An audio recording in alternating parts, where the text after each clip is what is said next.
Hey guys, make sure you stand till the end. One common mistake people make when replacing fuses relays that can cost you thousands of dollars in repairs. Stay with us, we'll explain what it is.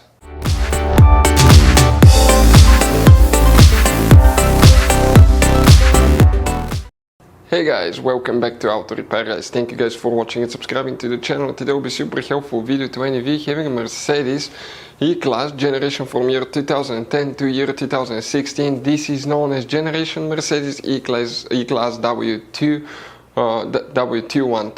If you need to find where the fuse for the windshield wipers is located, which fuse you need to check, where you can buy cheap parts, tools, fuses, relays at a good price, quick shipping, all that guys, okay, will be covered. In addition, we'll explain why it's always a good idea to test fuses and relays in that video today for your convenience.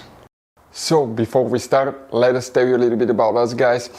Now, if you have a Mercedes E-Class, that generation from year 2010 to year 2016-17 guys, this is the W212 guys.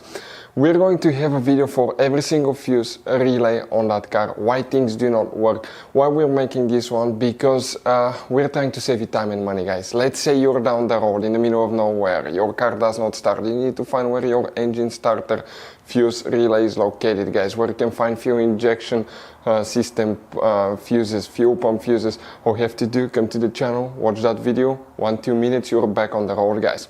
In addition, we'll share where you can buy cheap parts and tools, that way you do not waste your money and time. Every single car we get here at the garage, we try to make guys at least 200 to 300 free repair videos. We take them completely apart, we show you how to fix mechanical, electrical, engine work guys, body work, a little bit of everything. And we have more than 12,000 free repair videos on our channels that can save you thousands of dollars guys in free repair videos. Check it out if you need help with that. So let's go ahead and start on it now. So the windshield wipers fuse, where you can find it, we'll demonstrate on that generation Mercedes E-Class here. This is the pre-facelifted model, this is the facelifted model, but it should work for both. You guys have multiple fuse boxes. Today we will be working just one that's under the hood. Open the hood. Now on the driver's side here you have a fuse box under this cover. Go ahead and open it. Once you open that cover you'll find the main engine fuse box with a layout like this one here. Before we guys continue, let's explain quickly why it's always a good idea to test fuses and relays. So it is super important guys to always test fuses and relays, and something else as well, common mistakes people make. Sometimes you may think that a fuse is good, or you cannot actually see if the fuse is clearly burned, and in that case guys you may put the fuse back together and you may end up spending money and time on parts you don't need, and all we had to do is just test the fuse. So we'll put a link in the description of the video below how to test the fuse. It takes only a few seconds to find out for sure if it's good or bad. The same thing for relays guys, okay? Some of those could be really expensive on cars, so we'll put a link in the description of the video below how you can test relays. And for some certain fuses guys, it's important to disconnect the car battery when removing them, otherwise you can burn the electronics. And for instance, working on airbags, fuses or anything like that, you need to wait at least 1 hour after disconnecting the car battery. And if you're not qualified and certified to work on airbag system, I will never recommend to do that guys. But when disconnecting the car battery guys, okay, common mistake people make, it's important to know which battery terminal you reconnect first. If you do it the wrong way you can burn electronics modules. How we know about that?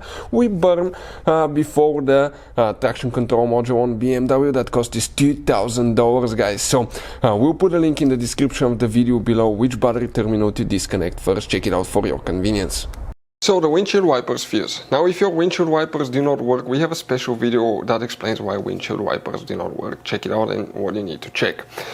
If you need to buy any fuses, relays, parts, tools, we'll put the link in the description of the video below for your convenience, that way you do not waste your money and time. The windshield wipers fuse, where you can find it, next to every fuse on the left or the right side you will have a fuse number that indicates which fuse you're looking at. That makes it super convenient. And the fuse guys that we will need to check specifically will be known as fuse number 10. We're talking about that fuse right here. Fuse number 10, 30 amp fuse. Hopefully the video will be helpful guys. Thank you for watching, see you next time.